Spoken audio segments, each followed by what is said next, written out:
শুক্রবার বেলা ১২টা রাজধানীর ফরচুন শপিং মলের সামনের সিসিটিভি ফুটেজে দেখা যাচ্ছে কয়েকজন ব্যক্তি ইসমাইল প্রাধানিয়া নামের একজনকে ধরে টেনে হিঁচড়ে নিয়ে যাওয়ার চেষ্টা করছে। বাধা দিচ্ছেন তার ১২ বছরের মেয়ে ইন্তিশা।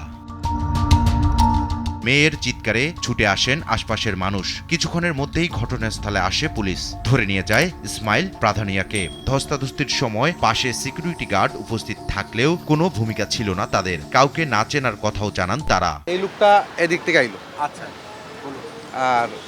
আর একটা ছেলে দেখলাম ঢুকলো, ঢুকিয়া হাত মিলানির সাথে সাথে এদিক থেকে আরো একটা ফুলাবে নিল, একটু দস্তাদস্তি হইলো, দস্তাদস্তি হইয়া এই সামনে গেল আর সামনে থেকে পুলিশ আইলো। টিবিল যে ছিল হ্যাঁ টান্না নিয়ে গাড়ি ঢুকাইছে পুলিশে, পরে নামাইছে 2-3 মিনিট পরে নামাইছে একটা পুটলা। ইন্তিশা জানায় ফরচুন অ্যাপার্টমেন্টের বাসায় ফেরার সময় তার বাবার পকেটে জোর করে কিছু একটা ঢুকিয়ে দেওয়ার চেষ্টা করে একজন। বাধা দিলে আরো কয়েকজন এসে ধস্তাধস্তি শুরু করে। এক পর্যায়ে তাকে ধাক্কা দিয়ে ফেলে দেয় তারা। ইসমাইল প্রাধানিয়ার স্ত্রীর অভিযোগ, মার্কেটের পুরনো দ্বন্দ্বের জেরে ষড়যন্ত্র করেছে একটি মহল, যার সঙ্গে জড়িত শান্ত নামের এক যুবক। যোগসাজশে খোদ পুলিশ ছিল বলেও অভিযোগ পরিবারের। দেখতেছি কে একটা লোক, একটা ছেলে হচ্ছে বাবাকে হঠাৎ করে অনেক ইয়া করতেছে, সিঁড়িতে অনেক ইয়া করতে। এখন আমি হচ্ছে বাবাকে ছোটানোর জন্য গেছিলাম বাবার কাছে। ধস্তাধস্তির এক পর্যায়ে আমার স্বামী জামাটা খুলে ফেলছে, শার্ট খুলে ফেলছে পুরো।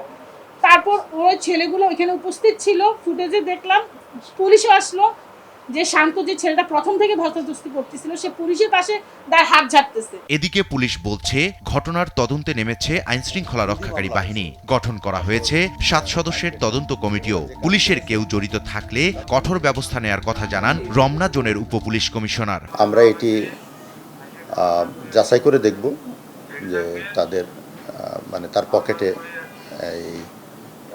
ইয়াবা ঢুকিয়ে দেওয়া হয়েছে কিনা।